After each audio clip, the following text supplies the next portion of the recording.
नमस्कार दर्शकों, हेरिटेज दर्पण दादर राजस्थान में आपका हार्दिक स्वागत है। मैं हूं पूजा सिंह।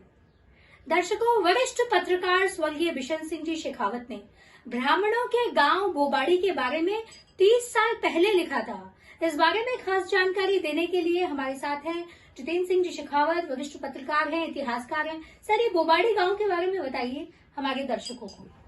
जमुआ रामगढ़ के पास बोबाड़ी गांव में संस्कारित गौड़ ब्राह्मणों का बहुत ज्यादा बहुमत है। यहाँ के सरपंच शुरू से ही ब्राह्मण चुने जाते रहे थे। पहले ब्राह्मणों के 6 कर्म थे: वेद पढ़ना, पढ़ाना, यज्ञ करना, दान लेना, यज्ञ कराना। बोबाड़ी के ब्राह्मण अब इन कर्मों के अलावा भी कई अच्छे कर्म कर रहे हैं। इस गांव के ब्राह्मणों में आज भी प्राचीन संस्कारों के प्रति दृढ़ आस्था है। बिशन सिंह जी शेखावत ने बोबाड़ी में देखा कि कई ब्राह्मणों ने ललाट पर लंबे तिलक लगा रखे थे। धोती भी सामने लटकी पट्टी वाली, पंडितों वाली जैसी पहन रखी थी। लगता है कि ब्राह्मणों का गांव होने से धन कमाने की वाणिज्य प्रवृत्ति उन ब्राह्मणों में बिल्कुल नहीं थी। ब्राह्मणों के चौक में मंदिर है। ब्राह्मण के घर में तो जन्म लिया है, लेकिन धनवान कम है। मंदिर में भगवान की दिल से पूजा तो करते हैं और चमक दमक से उनका कोई सरोकार नहीं है। बोबाड़ी में गौड़ ब्राह्मण हैं। पंच गौड़ों में सारस्वत, कन्याकुंज, गौड़, मैथिल और उत्कल गोत्र के ब्राह्मण आते हैं। सर, ये सवाई जय सिंह जी ने जितने भी ब्राह्मण थे उनको एक करने के लिए कुछ प्रयत्न किए थे। हाँ, पुराने जयपुर राज के करीब करीब सभी गांवों में गौड़ ब्राह्मण हैं। कहते हैं कि जयपुर के महाराजा सवाई जय सिंह जी ने 5 गोत्रों के ब्राह्मणों को यहाँ पर अश्वमेध यज्ञ के समय एक करने का प्रयास किया था। गौड़, सारस्वत, दायमा, पारिक, गुजर गौड़, खंडेलवाल आदि ब्राह्मण इस यज्ञ में सम्मिलित हुए थे। महाराजा के प्रयत्नों से कच्ची रसोई बनी, जिसमें ब्राह्मणों ने एक दूसरे गोत्र वालों के हाथ से भोजन परोसा। भोजन तो लोगों ने कर लिया, लेकिन शादी ब्याह रीति रिवाज अपनी बिरादरी में अपने हिसाब से करने का उन्होंने विचार किया था। ब्राह्मण गोत्र में सरोलिया, कांकर, हरितवाल, बबेरवाल, सीनीवाल, दरड़, दीक्षित, चूलीवाल, नानोतिया, ढांचोलिया, लाटा, दंड, इंदौरिया, माचोलिया, गंगावत, अदितवाल, निवाल, चुलेट, डोरवाल, पचोल, दोगड़, भात्रा, बोरा, रामपुरिया आदि 1444 गोत्र हैं। इनमें से ही एक गोत्र है गैस के स्वामी गोत्र के गौड़, जो अलवर जिले के नारायणपुर से यहाँ पर आए थे।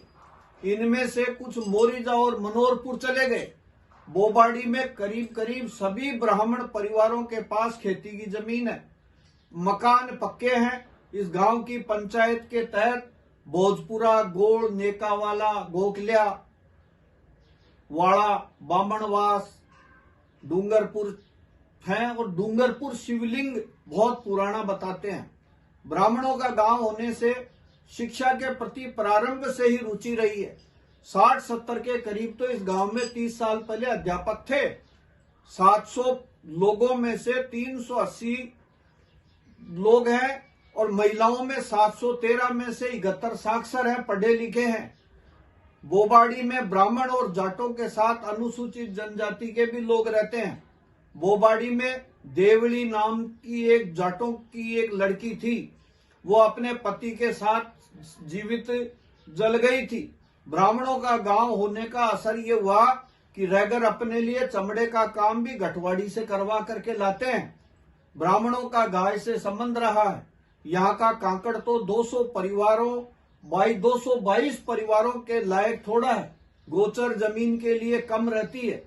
गैदालाल पुजारी ने 1949 में प्राथमिक शाला सहयोग करके बनवाई थी।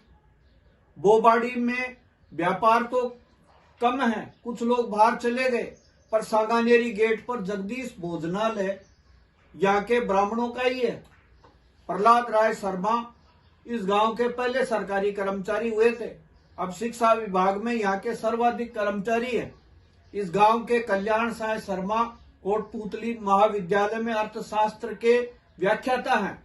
चिरंजी लाल शर्मा समाज कल्याण विभाग में निरीक्षक हैं। बंशीधर जाट नगर नियोजन विभाग में सहायक अधिकारी के रूप में काम कर रहे हैं। सूर्यमल मीणा उदयपुर में निरीक्षक है। पंडित रामेश्वर प्रसाद जी शास्त्री है, उन्होंने काशी विश्वविद्यालय से व्याख्या पद से सेवानिवृत्त हुए हैं। अशोक कुमार शर्मा राजेंद्र कुमार शर्मा शास्त्री की डिग्री लिए हुए हैं। बजरंगलाल शर्मा आयुर्वेदाचार्य पढ़ चुके हैं। भैरूलाल भारद्वाज इस क्षेत्र के विधायक थे। भैरूलाल भारद्वाज के प्रति बड़ा प्रगाढ़ लोगों में श्रद्धा है। बोबाडी के लोग भारद्वाज के यहाँ आते रहने से, बराबर उनके कहने के काम करने के, सहयोग देने से वहां पर प्रशंसा कर रहे थे। गांव में शिवालय के अलावा गोपाल जी, कृष्ण जी का मंदिर है। 30 साल पहले जगदीश शर्मा इस गांव के सरपंच थे। बेहद रोचक जानकारी दी सर आपने। तो दर्शकों, जुड़े रहिए हेरिटेज दर्पण के साथ। आपका बहुत बहुत धन्यवाद।